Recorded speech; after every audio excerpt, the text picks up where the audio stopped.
Okay, thank you. I'm joined again very kindly by James DeMello of the SidebySide Partnership. James is the head of business development. As you may have seen from some of our previous episodes of our sort of inside chat, James has got a huge amount of experience and is here to sort of answer some of the questions that don't always get asked or that advisors, don't always get told by fund managers.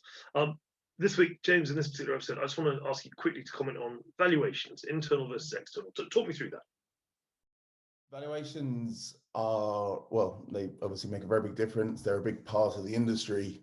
Why I think they need to be advisors need to be aware is there is a big difference between an internally given valuation and a third party or an external valuation. Now, for anyone who's not looked at this in detail, it's not a particularly exciting subject, so I don't really expect them to. But for anyone that hasn't, managers can work evaluation by two ways. So whether for example, some will only change a company's valuation at the point of an external investment coming in or a third party revaluing the company and actually going through a typical audit process. There is another version where fund managers can internally value the companies themselves. Now, don't get me wrong, some managers in the market have some unbelievably talented sort of corporate finance or CFO type people within their business who are more than qualified to value a company. More than a couple spring to mind. But where it becomes an issue is for those funds who particularly don't have that internal resource, who are revaluing their portfolio more than changing stocks. It's very easy to see for some advisors.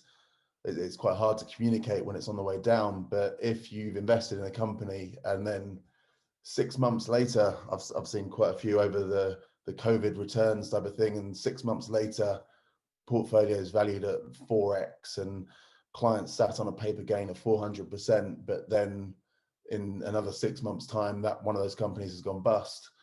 That's quite hard for an advisor to manage their clients' expectations, and advisors have been around long enough to see this sort of thing before, but I think it's quite key for anyone looking at EIS, SEIS, VCTs, whatever, BR even, to understand the fund manager's valuation process. Because again, if it's an internal valuation, there's nothing to say as such that there's anything wrong with that, my own opinion aside, but it's more the point of if funds are revaluing their portfolio on a sort of consistent quarterly, 6 monthly, annual basis, fine. And if there is sort of real audit and third-party reviews going into that, then great. But if it's very much a matter of that fund manager happens to be doing a follow-on investment into that same company, and hey, wouldn't it be great if our last investors had an uplift of 50% before we go back and ask them to invest again, that's where I think managers need to, or advisors need to be more conscious of that sort of behavior.